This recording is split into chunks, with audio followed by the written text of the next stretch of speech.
We are going to transition and move to an Ignite talk that's going to be delivered by a dear comrade, Halima, who is here. Halima is currently serving as a senior fellow on African philanthropy at Trust Africa, but she is a key part of the philanthropy ecosystem or infrastructure, if you want to put it, African philanthropy ecosystem. And there's a language that she always deploys. She's always talking about this quest for a more just society, philanthropy having a mission for a more just society. So please give her a big hand as she comes on stage. We've told Halima that she'll have uninterrupted 5 to 10 minutes to just pose some of the difficult questions that we need to be pondering as the philanthropy sector. So over to you, Halima.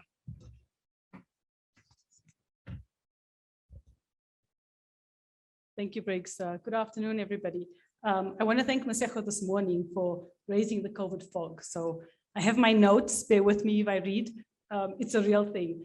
But I also want to thank Maseko and Ruth for really foregrounding the idea of whose narrative matters and whose knowledge matters. I think those are the most important conversations we need to be having when we have our discussions here as philanthropy.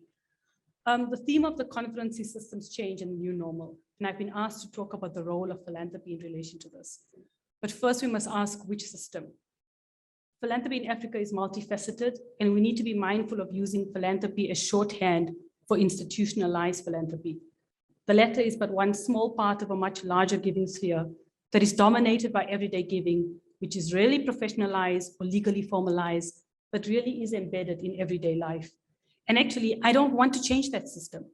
I think by trying to professionalize it, we risk destroying it.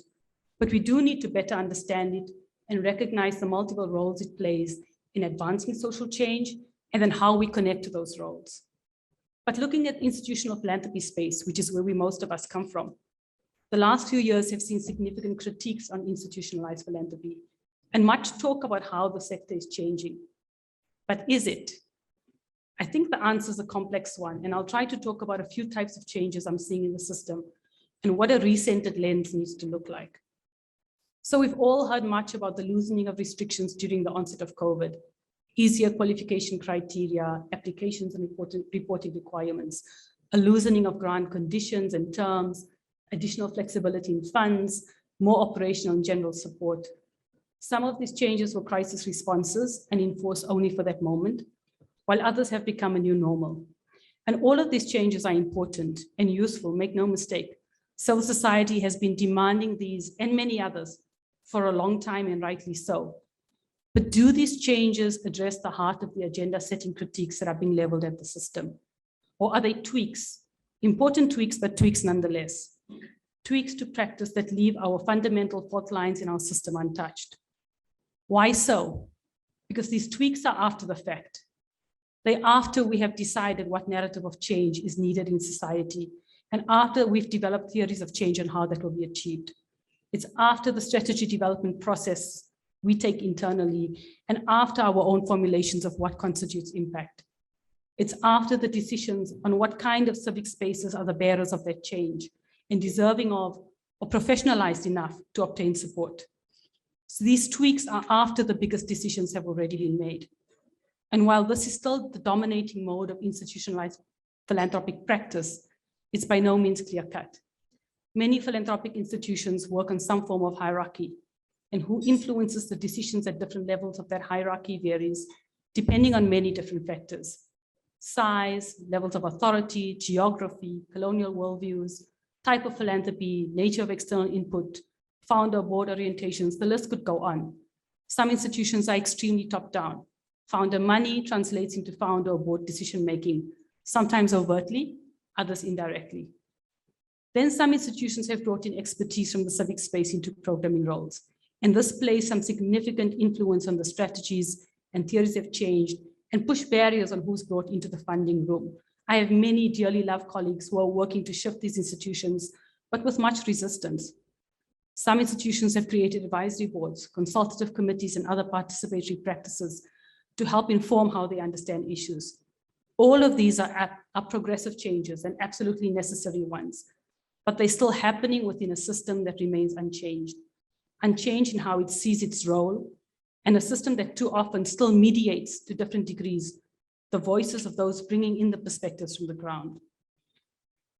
And then we are seeing fundamental transformations, philanthropic institutions that are drastically changing how the system works, which at their core reflect what it means to be in solidarity with those who live in justice.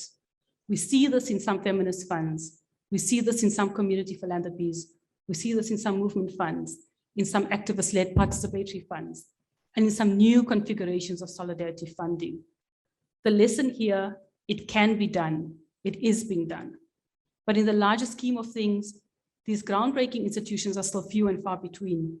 And we need to do much more to learn from them, understand how they work, and understand the ideological and values basis upon which their work is positioned. For make no mistake, true transformation demands an ideological change, not just a practice-based one.